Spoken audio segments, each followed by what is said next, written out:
Hi there, my name's Carl and I'm the author and the illustrator of What's That in the Woodpile?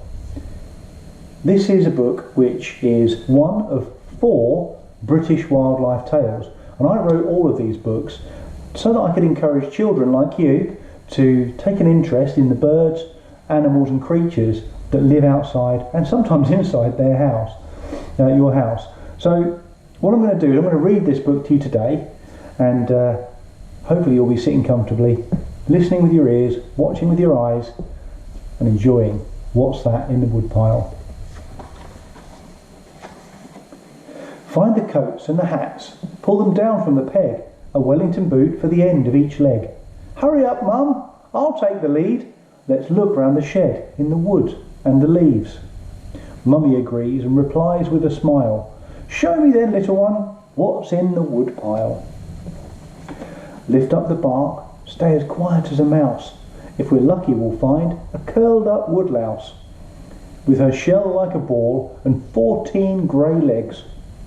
Tucked under her tummy she keeps 24 eggs, which she'll guard with her life in her safe hiding patch for just a few days until they start to hatch. There's the oh dear, I'm getting it wrong now. There is the woodlouse. There's a wriggle and a wiggle at the edge of the bark. A millipede appears from its home in the dark, with its long and thin body and a shiny black shell. How many legs though? It's so hard to tell. It could be just 80 or a few hundred more. It moves like a worm through the leaves on the floor. Can you see? There's the millipede. Oh look, in the corner, a ground beetle zips past. She's all shades of black and she's ever so fast. She has 6 long black legs and 2 tiny black eyes, and little one gasps, amazed at her size. There's no need for fear, she'll cause us no harm. She is tickly good fun to let crawl up your arm. Can you see the ground beetle? I've had these crawling up my arm. They're really fast and tickly. A tough, round brown shell sits tight on the floor in the midst of the woodpile down by the shed door. It's taken all night to move a few metres. The slimy wet trail is one of snails' features. Little one squints and wipes the goo from their spectacles, and slowly but surely emerge 4 nosy tentacles. See the snail? Looks like quite a happy snail. Mum lifts a log and beneath lies a creature, a long mottled leopard slug with snail's slimy features, but no tough round shell. It hides under cover, leaving slick silver trails that cross one another. The slug feeds on leaves and sometimes Mum's flowers and moves ever so slowly. Their journeys take hours. There's a leopard slug. Do you know sometimes leopard slugs eat other slugs too? There's an old piece of board by the side of the shed. Mummy says, I know a creature that uses this as its bed. Under the board, on the moist, cool, brown soil, a slow worm is snoozing in a neatly curled coil. It has smooth, bronzy skin and a teeny forked tongue, and each morning warms up in the heat of the sun. Have you ever seen a slow worm? They're amazing creatures. You should be careful though. They shouldn't really be picked up, but they're very exciting to see. They're kind of like a snake. What is that? Says Mummy. Something catches her eye. She's a toad, says a little one, and she's watching those flies. I know she's a toad because her skin has those bumps. She walks on her legs and prefers not to jump. She lays eggs in a pond when she's mated in spring, 1,000 or more in a long jelly string. Look, there's the toad. Tucked in a fold in a crispy brown twig is a beautiful, shiny, bronze-coloured earwig.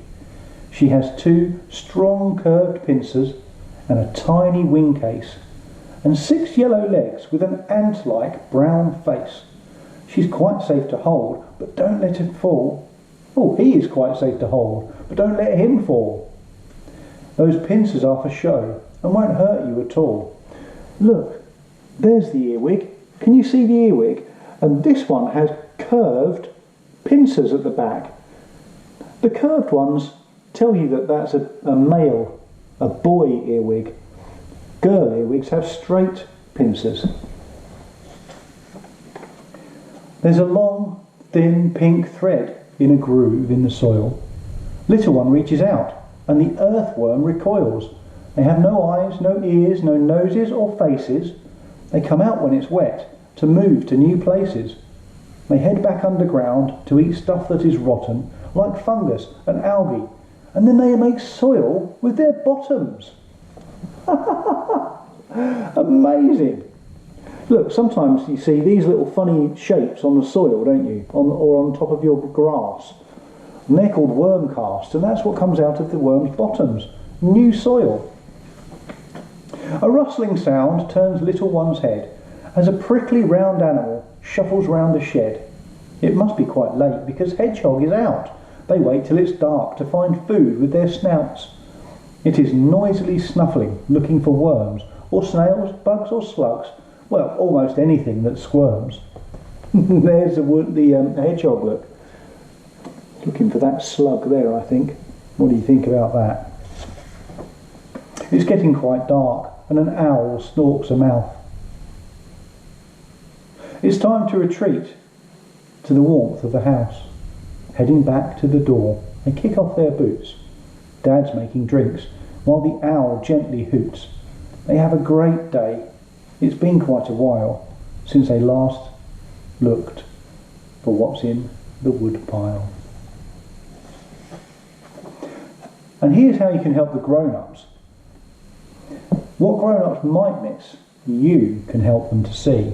So while you're out in the park, look up to the trees, and down in the grasses, under the logs, and help them find insects and shiny green frogs, and ask lots of questions so they'll want to find out and start to wonder what else is about.